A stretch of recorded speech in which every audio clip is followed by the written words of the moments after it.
A boss mom doesn't allow society to tell her that her goals no longer matter. She handles her business both inside and outside of the home.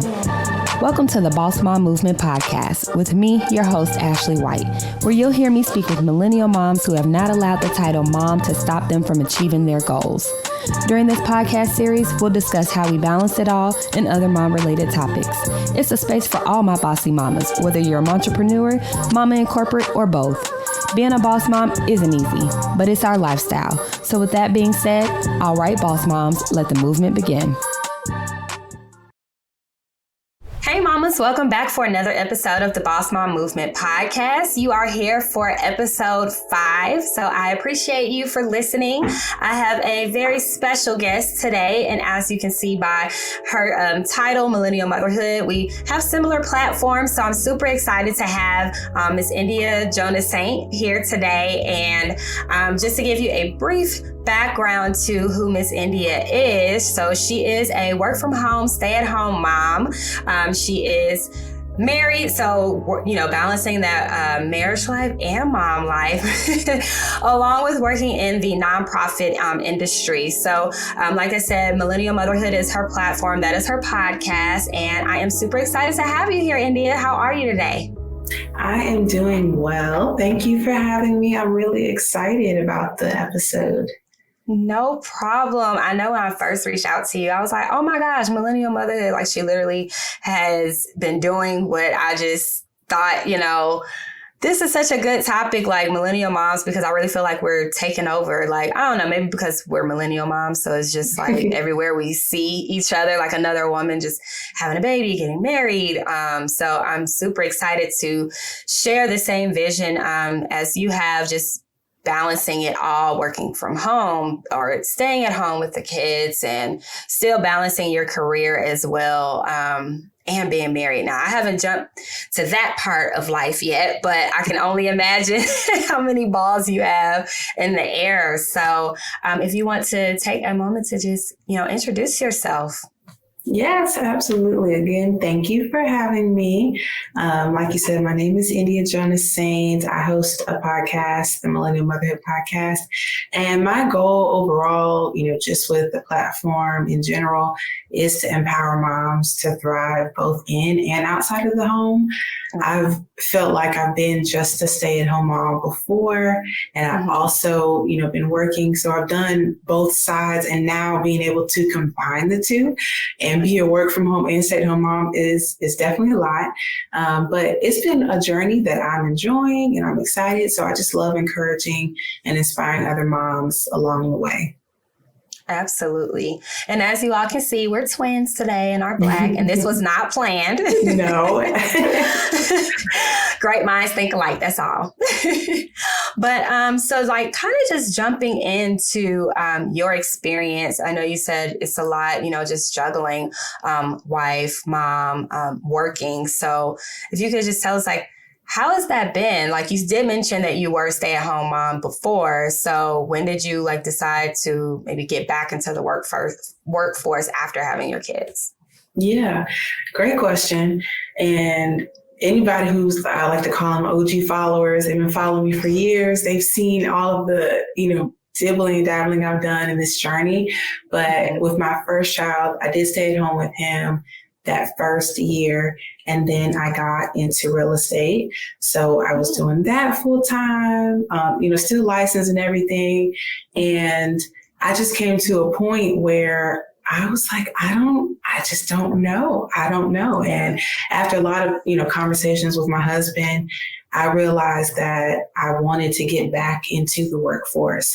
And I know sometimes it's not an easy transition, especially if you've been, used to staying at home and you're just taking care of your child and managing the household. That's a lot in and of itself. So being able to jump back in was a big decision for me. And on top of that, I was also pregnant with my second baby. So when I started, I think I was 7 months pregnant. So it was like I started only to go on maternity leave and then came back. And, it's been, I guess, 2.5 years. 2.5 years since I've been back at work full time. And with that, it's been 2 companies I've been with, which has been amazing. Now I work for a wonderful nonprofit, and just being able to advance myself and my career has been amazing, and I'm enjoying the journey. So that was a big transition, but I definitely, looking back, don't regret it. I would not change a single thing. I don't feel like I have days where I'm like, I just don't want to work anymore. I have the type of personality where I really enjoy working and really having a lot of effort into things that I'm doing, and a sense of, accomplishment outside of my role as wife and mother. So for me, I love serving in this space as well as, in my home. And now, like I said, I have the opportunity to do both simultaneously. So it's been amazing, and I'm enjoying it. It's a day by day thing. I take it one day at a time. I know that's right. Listen, some days I'm like, okay, I just want to log off early. He's crying. He wants my attention. I'm getting several emails from work. It's like, oh my goodness. But then I just say, you know what? You can do this. It's a challenge, but it's nothing that you can't do.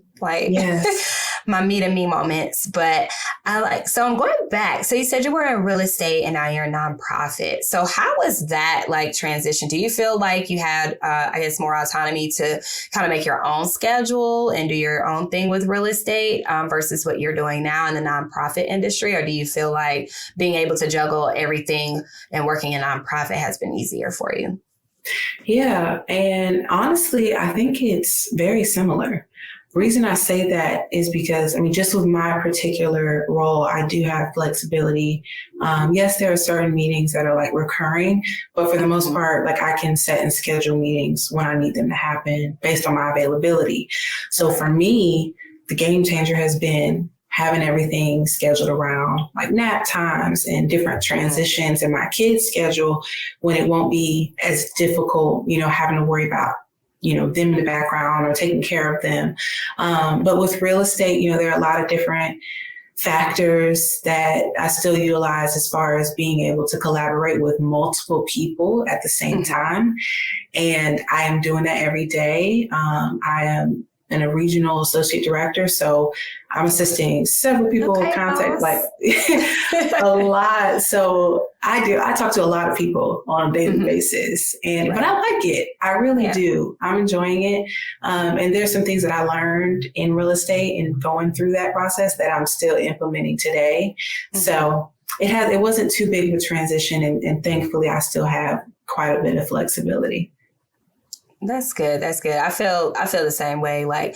I'm in recruitment, so I am talking to people daily, just from meetings, but then also candidates. And sometimes it's my baby is still really young. So the schedule thing is just not quite there yet. But he's like, no, I want what I want when I want it right now.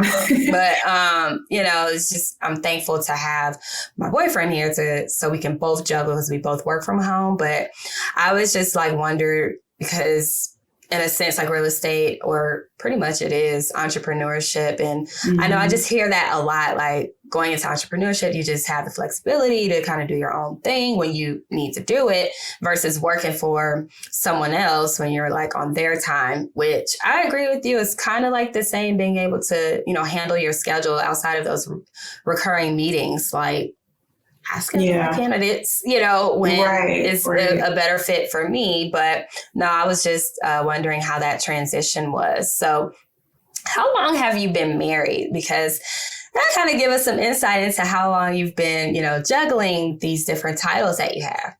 Yeah, so in March, it'll be 6 years, which I'm just wow. I look back all the time at photos, oh, look at when we first got engaged. And we had a pretty fast engagement and everything.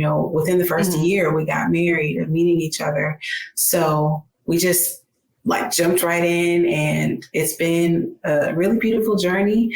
And, we have kids now, obviously, so we're still navigating through that, having young children and still trying to prioritize our marriage, but it's been really good.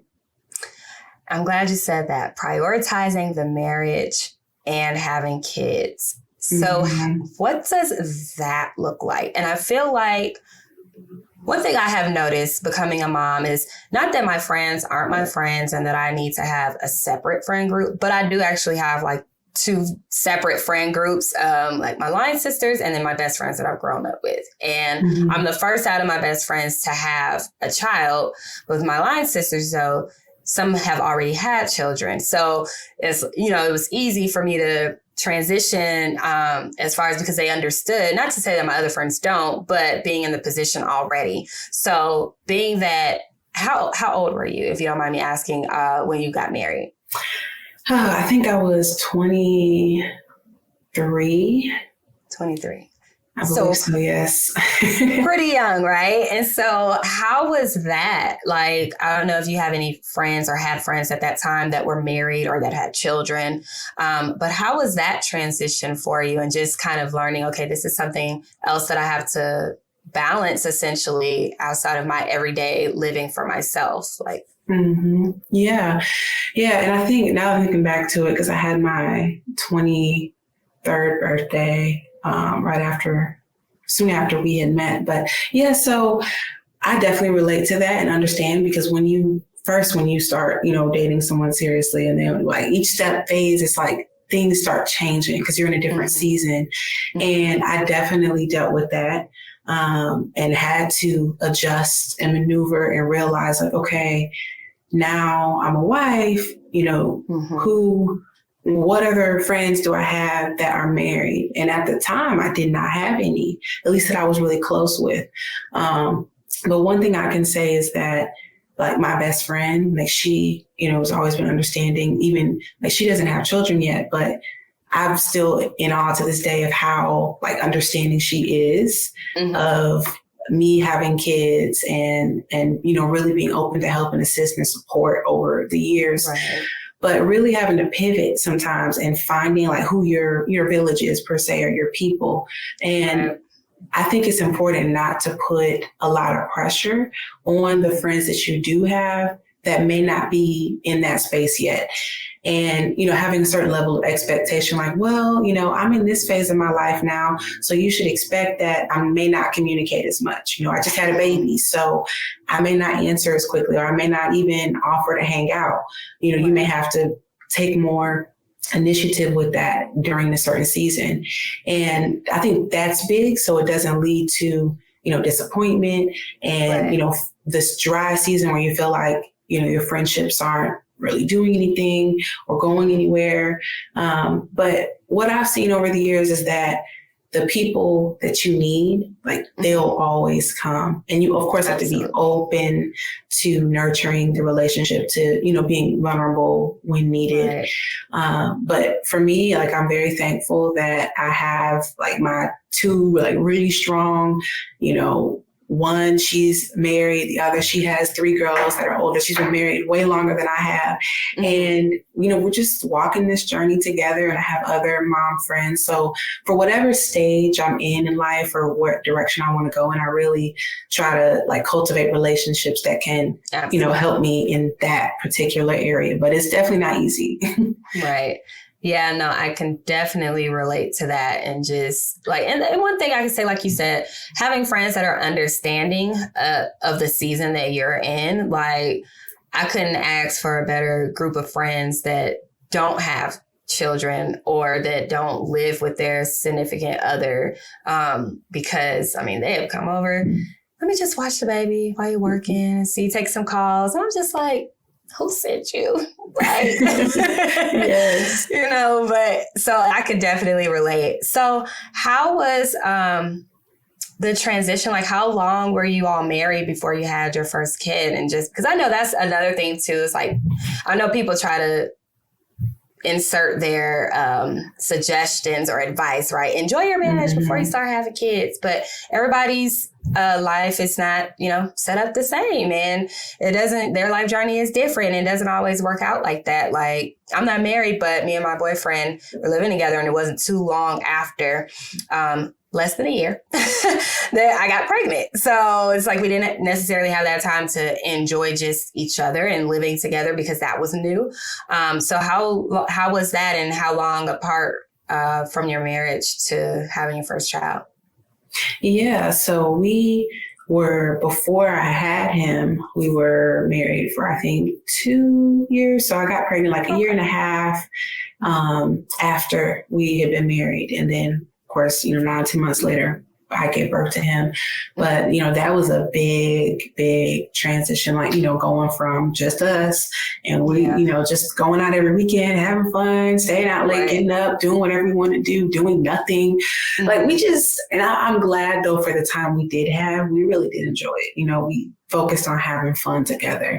But after the baby, it's like, wait a minute. Okay, now we have to schedule, a date. We have to really figure this out because we need a babysitter. We need to be intentional about spending time together, like all of that. And I'll be honest, it took like 3 years before we really got into a good rhythm of being intentional. Like, it wasn't until right after I gave birth to my daughter that it was like, okay, something has to give here because, we're doing this and that, but it's honestly mediocre effort at this point. And, we're seeing the results of that in our marriage. Like there's tension, we're not communicating as well, arguing over little stuff that doesn't even matter, not as much intimacy, like all of that. And it was like something like just clicked, like right after I had her. I was like, okay, you know what? Like, let's get serious about this. Let's talk to someone else, have a third party. Let's invest in ourselves in counseling, therapy, what have you, and really figure out how we can make this not just we're married, but a thriving marriage and keeping that intimacy alive. So it was a big transition. And I'm really adamant about saying that because I don't want people to look at me and my marriage and think like, oh, they look so happy. Like they look like everything is good. And I'm like, I am happy, praise God. But I'm telling you, there was a really rough season where that, yielded this because we put the work in, but it has not always been running through fields, dancing together and like looking at each other with just love all the time. Like that's not my story. So that's my, testimony in that is that even if someone is out there and they feel like, oh, I am struggling, after the kids came or after we had a baby, we're really struggling. Like I feel some type of way or he feels some type of way. And like it can and it will get better as long as you put in that work and prioritize the relationship. No, I definitely agree. And similar over here as well. And I think it's just because, well, not I think, but definitely because all of the things that you have to do, like if you're still working, whether it's you and him or just you, whatever the case is, it's like that's on top of having young children, right? Especially right after birth. It's like, okay, I have to figure all of this out again. It's like I'm refiguring out life because I've never had to do this before, And maybe it gets easier as you have more kids. I mean, I only have one now, so I can only base my opinion and experience off of him. But I too went through that. I'm like, okay, how do I cater to you in this relationship? I have a baby over here who literally can do nothing for himself, and I breastfeed. So I'm like giving energy in that space as well on top of working. It's just like, okay, I think when you have a really understanding partner too, who is willing to put in the work and understand where you're coming from as a mom, and then two, us being understanding of him and his feelings, because I think one thing with motherhood, like, yes, it's hard. It is a lot. It's definitely rewarding, but men also go through things as well, becoming dads and just overall being caregivers. So it's definitely two parts, two sides of the story, right? And can you hear me? I hear you. Okay. I feel like it went out for a second. But I definitely can relate to that because I went through that as well, and just having to really sit down and talk about it and make sure we are communicating and trying not to communicate out of anger or, being in our feelings, but just sitting down and saying, hey, babe, this is what it is. And I know it's new for the both of us, but maybe we can try to do X, Y, and Z to help the situation instead of just throwing in the towel. Like, right. Okay, forget it, So I thanks for being transparent about that, because I'm sure there's other moms out there who are experiencing it, and just knowing that you're not alone in that space. Like, people go through it, people grow through it, and it'll get better, like you said. So I appreciate you for being open Absolutely. with that. So when it comes to, I know you're working from home. When it comes to dividing up the responsibilities with the kids, I don't know if your husband works from home too, but how do you think that he's like really stepped up and has really helped you with that? And, or do you feel like, just mom and I got to be superhero all the time, got to do everything? Yeah. And honestly, I think with our first child, our son, it was still like a learning process. And, that first year, like I said, I wasn't working outside of the home. So there was a lot more like weight that I did carry when it came to that. But now, like ever since, we had our daughter, it's been like pretty simple. We have moments where I'm like, hey, can you do X, Y, Z? But now we have, such a rhythm where it's almost like we just jump off of each other. Like, okay, this is the routine we have in place. Like the kids even know, like, all right, mommy's cooking dinner. My mommy's cooking dinner. Daddy's, playing with us or, hanging out. And after that, we know bath times, daddy does baths and we switch off. And all right, you bathe the first child, I'm going to put her in her clothes and get her ready. Second child, like it's like a system essentially that we have in place that's just really helped, where it's almost like a no-brainer. And I'm thankful because, and I know like everyone's man ain't like this, but like Miles really likes to clean. He likes things very tidy. Yes. And again, I am so grateful because when I see all the TikToks and things of the little, annoying habits that husbands have, I'm like, I can't relate. Like I'm not like the most like organized person in the world either. So that's how it's funny where he's more of that and I'm not, but we like, even each other out really well. So he helps with it. The only thing he doesn't do is cook. He can cook breakfast. He'll cook breakfast. That's something that he's built up to. I'm like, oh, you cooking breakfast? Great. Right. So the main thing I have to do is like lunch and dinners, but he's very helpful. Like it's a team effort. And that's our biggest thing is that we always remind each other that we're on a team. It's not, oh, this is your responsibility or this is my responsibility, but we're a team. We're in this together. What is it that you need help with or what do I need help with? How can we work together to, get to our end goal, to get whatever it is done? But that's my thing is remembering that you're a team and not against each other. Because the kids can see that too. If, you're fighting over something little, like why, did this, the other, why don't you help do that? Or why don't you, et cetera. So that's really big for us. Yeah, no, I agree. I'm like cleaning, like you said, I'm one of those type of people, okay, I'll get to it when I get to it. Like it's certain things that like I can't stand a dirty kitchen or like, like bathroom and stuff like that. But like, okay, in the room, all right, I might lay this right here. But like my boyfriend, I always tease him, like, I think you have OCD, which I appreciate because if you want to get up and clean something or wash something, listen, you can do it anytime. Right. Okay.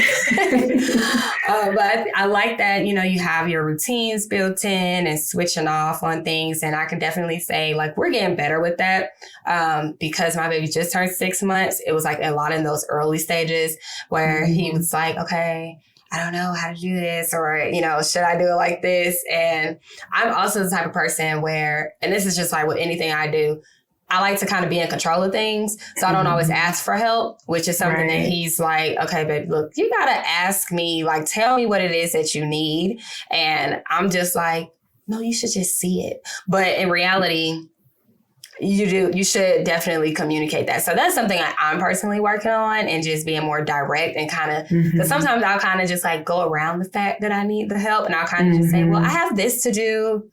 And then hoping that he's like, okay, well, I'll just like, no. So definitely I'm going to take that, what you just said about having routines and kind of switching things off. But like I said, the older he's getting, the better we're becoming at that. So I think, baby number 2, we'll have it down pat, or halfway anyways, but yeah, it's a growing process. It is learning process all the time. Absolutely. So let's talk about self-care, because I feel like when we have moms that's, working and basically sharing the responsibilities, because we know, like, back in the days, okay, mom staying home, dad getting the bacon. And now it's like, well, we're both getting the bacon, and we both may be at home considering the pandemic, right? And working from home. And so now we have to share these responsibilities. So we do need that time, in any circumstance. Really, self-care you should do anyways, just to remain sane, right? But what does your self-care routine look like? Yeah. And this is something I'm getting more, better with, like, over time. But I currently feel like I have a good routine in place. My biggest thing for self-care is having some time to myself, because I do work from home. My kids are at home, so it's not like I get to, leave and have the drive and to work in the morning, or to drive home to, listen to my favorite podcast or what have you. I don't get that opportunity. Right. So for me, especially, being in this quote pandemic, the first year was really hard. Like, I lacked self-care almost completely. And I suffered, like, mentally from that. And I saw the effects of it, like, dealing with postpartum anxiety and depression and just panic attacks. Like, it was crazy. And that got me to a place to realize, like, okay, like, something has to give. You need to change something, because you can't keep living in this predicament and not taking care of yourself and constantly pouring out to everybody else, and not pouring back into you. So it started with me, doing little things to pamper myself, like going to get my nails done, getting my hair done occasionally. My biggest thing now is the gym.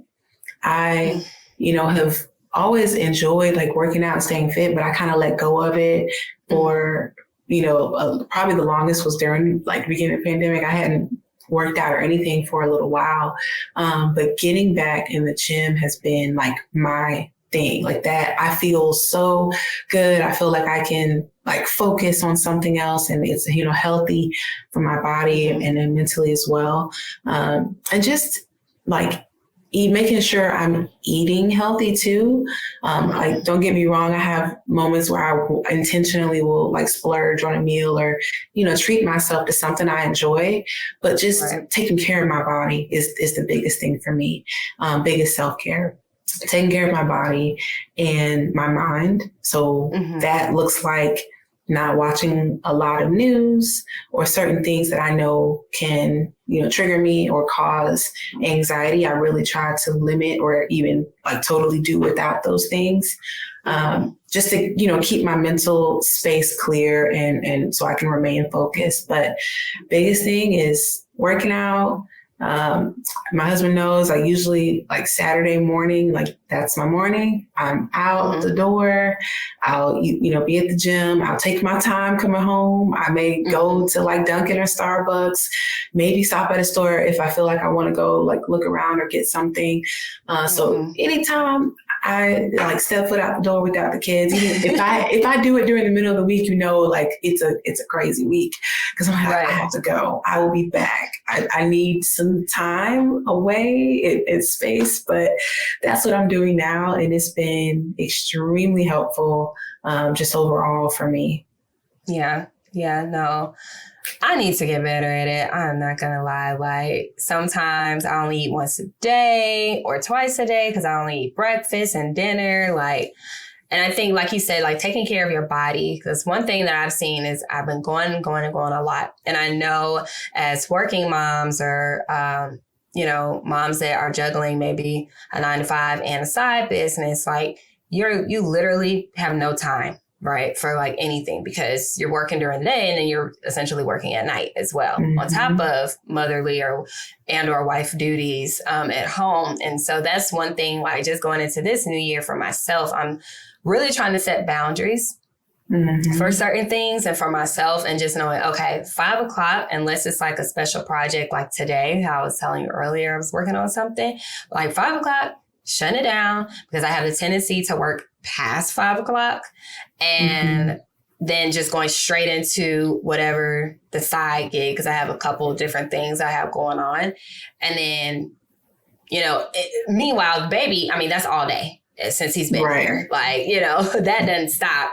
But it's just like, okay, you don't have time to breathe. And then you're going to bed late and having to get up early. Like, your body, you can't do this to your body. So I absolutely always encourage self-care routines. And that's why I'm always wondering, what are you doing? So maybe I need to take something out a page out your book. Like, I like how you said the workout on Saturdays, because I was doing that too. I need to get back to it. But that was just like my time where I'm like, I'm gone. Like, and like you said, maybe going to the store after, like just going to Starbucks and just breathing without anything else to think about in those moments until I get back home, or at least on the way back home.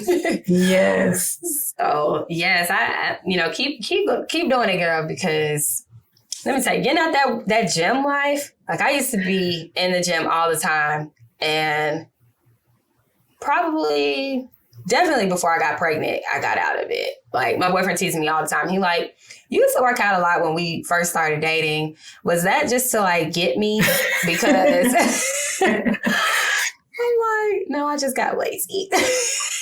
Hey, at least you're honest and you can recognize, because I can say the same thing for myself. Like, I don't want to work out. Like, I don't feel like doing all that, like inflicting pain on myself. What? Right. But once you get back into it, it's like, okay, I remember why I used to do this. Like, I feel good after, the fact. So yeah, you'll definitely get back into it. And seeing those results. Yeah, the results are nice too. That is definitely nice. Yeah. But when you think about it, working out, I mean, it's definitely a stress reliever. So as moms, I feel like, we have all this built up stress and anxiety. And so it's like, okay, if I can go, get it out, whether it's, doing a class, or I used to do boxing a few years back. And I've thought about going back, but I'm like, oh, that's another bill. So maybe not. But I was just thinking, like, those really are, like, I know even for my boyfriend, because he loves working out, but it's a stressor, stress reliever for him too. So I'm just like, yeah, I just need to stop talking myself out of, okay, you don't have time. Like, even if it's like a quick 30 minutes, like, or 15, doing something, even. Right? Yeah.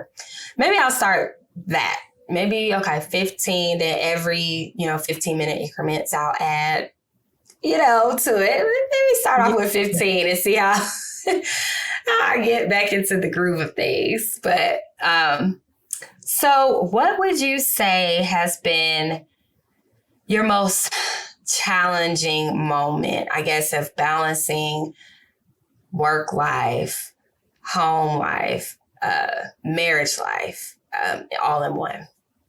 Yeah. I mean, I've had a lot. So I'm trying to think of the most challenging one. Honestly, I think the biggest thing that I had to conquer and overcome was this. When I first, was being a wife, mother, now working full time and doing it all from home, I was really trying to figure out, like, how do I do this? Like, how do I balance everything and still do it well? And the biggest thing that set me free personally was realizing that the balance I was seeking after just did not exist. And by that, I mean, like, balance is just bogus. Like, because in my mind, when I think of it, I'm trying to figure out, okay, how can I, equally divide my attention so that everything gets what it needs. And I just keep it that way. And I realized like you can't, it's impossible. Like depending on what season you're in or what you're going through, something is going to get more attention in one season than the other. And the biggest thing is just all about your priorities. I was like, okay, well, let me focus on my priorities. And from that, I gained a lot of freedom, realizing, well, my first priority for me is my relationship with God and making sure I'm investing in that. After that is my husband, then my children, then my job and everything else. And of course, having my friendships in there too, and being intentional on like pouring into them and cultivating my friendships. But that was the biggest thing for me, like feeling stuck and like I wasn't doing enough. Like I couldn't do it at times. Like I had so many days in the beginning where I was like, I cannot do this. Like, this is too hard. Like, I feel like I'm on the verge of losing my mind trying to do all of it. Like it so often where I felt like that. And finally, I just realized like, no, like let go of this, what you're trying to pursue, because like, let go, give yourself freedom, like just set your priorities, set your boundaries, like we talked about earlier, because those are very important, and flow from there. Yeah, no, absolutely. I agree with that. And even in those moments where you're like, okay, this is hard stuff, because those thoughts definitely come, more often than not.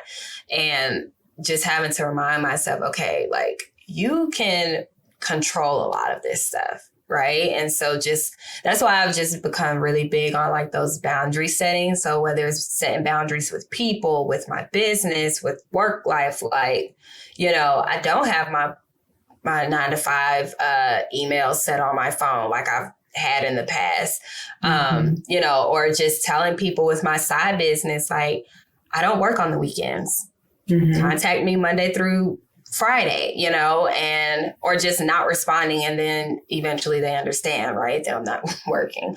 But it's like, you do have to, because you will literally run yourself into the ground, like, and have nothing left for yourself, for your kid, for your husband, or, whatever your family circumstance is, or friends and family outside of your home. Like, I think that's the important part, is us just like kind of having those conversations with ourselves. Like, okay, I can get out of this, but I have to make sure that I'm doing my part in these areas and just not allowing these things to tear me down. So, it's good to know that I'm not alone in that area, because that's every single mother. Like, I just know it's all of us. Like, we all deal with that. Even when other people look at us and think like, oh, like, what are you doing? Because it looks like it's working. And it may be working, but there's always some area that's challenging us, or that we're overthinking, or like there's some pain point. I still have them to this day. I'm like, man, like I'm doing good, but there's this area that's still challenging me, and I'm trying to get through it. And I'm the kind of person where if something goes wrong, like I really don't like when things go wrong. Me too. And that's something that I'm really working on, like calming down and not feeling like the world is ending because that one thing didn't go the way that I thought it would. I really prefer things to go well. I think we all do, but everybody, takes it differently, and I take it very hard.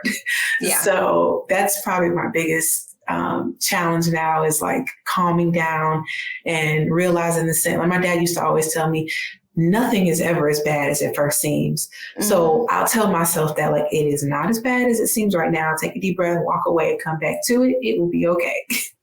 Absolutely. No, and I think I'm the same way too. And I think that's why I have a problem, like I mentioned earlier, just being in control of things, because at least I can say, if it didn't work out or whatever, like it's on me. But then and in like the same breath, I'm like, okay, when I let things go and let people help or do things and it goes wrong, and then I'm just like, I should have just did it myself. Like, I just don't need to be like that anymore, because that is another reason why I can't step away from things when I need to. So, ladies, if you have those problems, just number one, take a breather. It's definitely going to be okay, but just realize, what you may need to do moving forward in certain situations, and just, again, learning how to really just set those boundaries. But I wanted to kind of direct the conversation to your platform. So again, Millennial Motherhood is your podcast. So what influenced you to start your podcast in that specific area? Yeah, so since I can remember being a little girl, always loved children. I was so excited to one day be pregnant, have kids of my own. It's just been a part of me, I feel like, for as long as I can remember. Right. So when I first had, got pregnant, had my son, I did a devotional at the time, which was called Raw Motherhood. And that was really exciting for me, just to have that space to share with other mothers and encourage them. And naturally, that's something I like to do is be transparent, be vulnerable, let other people know, you're not alone. This is what I'm going through. I'm going through the same thing. And it just translated into the motherhood, now being in this stage of my life, I realized so much just from being pregnant, walking through having the first child, having the baby blues, and then later dealing with postpartum depression and, all the little things that you deal with being a mother and then becoming a mother again. I was just I desired to see more people and more stories being shared that were just real. I'm not a big fan of everything being cookie cutter, or the aesthetic has to be perfect, or, anything like that. I'm far from perfect. I'll be the first to tell people, even if they're oh, no, listen, let me tell you the real, okay. So just in that, I wanted to create a space where other mothers could listen and know, okay, I'm not alone, or even get resources and tips to help them in their personal journey as well. And I had done podcasting before for years, but I didn't consider that I would host my own. And I honestly put it off for a long time. And then one day I was it doesn't have to be perfect. Just do it. Start doing it, and you'll learn as you go. So that's what I did last year. I think it was March when I first started. And ever since then, it's just been enjoyable for me to, have that space to share my journey and the journey of other moms too. Absolutely. Yeah. So that's how I feel too, just being transparent. And one thing I always tell people, don't be afraid to share the good, the bad, the ugly, because there's always someone that can relate and that is listening, honestly. Yeah. I've, same as you, interviewed several moms, or they've shared things, and then I'll have people tell me, I'm going through that, or I went through that. Or I'll have conversations with moms that are telling me that they're going through something. And I'm I just talked to a mom on my show about this, who's going through the exact same thing. Let me share this episode with you. So I definitely, especially in this space, but honestly, I feel it's something people should do. It's not act like you have it all together. It's okay to say you don't, and maybe you can learn from someone else who also doesn't as they share their experience and their story. Or you could just, celebrate the good times too that you've both experienced. Exactly. Either way, it's not always negative, but just being real, like you said, and showing that authentic side of what is actually happening. And not to say, I know there's some people I don't want to share too much of my business. And it's not to say that you have to share, those sore details or of anything, but sometimes it's surface level and it's not even that deep. Well, maybe not to other people anyways, depending on what it is, but that you can't share and, discover that someone needed those words of encouragement or needed those resources that you have, accessible to yourself. So I know I always appreciate transparent beings and just listening and learning from others. So I'm sure you have touched a lot of great mothers out there that just needed to hear, because I wouldn't say talk to somebody. Well, you've interviewed moms too. So, I mean, maybe they needed that space to talk, but also to just listen in on your podcast and, learn something new or just know that somebody went through the same thing. Yes. So, I definitely, well, congratulations on coming up on your year. Since you said it was last March, I know March is in a few months and it's also my birthday month. So it's definitely a special time anyway. But congratulations to you. So I definitely want to let the listeners know how they can find you and your podcast so that they can tap into your network as well. Yes. So on Instagram, I am at India's Reality and then at Millennial Motherhood. And then for the podcast, it's the Millennial Motherhood Podcast, and it is available on all podcast platforms. And I will definitely link your social media and podcast in the show notes of today's episode as well. But I just want to thank you for coming on and sharing your journey as a millennial wife and mom and sharing some great tips. So if there are any, last parting words or advice that you want to share for any millennial moms and wives that are listening, definitely please do. Yeah, thank you. So last thing I'll say, I always say this, and it may sound like really simple, but it's changed my life truly. And I always say, remember to take it one day and one moment at a time, because that is literally all you can do anyway. When you think about what's happening around you or what's going on in life and you put it in that perspective, like that moment, whether it's a hard moment that you're dealing with, it's going to pass, or, whether you're dealing in a good space, like enjoy that moment that you're having, and be in the moment and move forward. Everything is going to work out. I promise you. Just breathe, take lots of deep breaths, and make sure that you take care of yourself, because there's only one you, and your family needs you. I love it. And I'm definitely going to remind myself that as well. Take a breather and take a step back, Lord.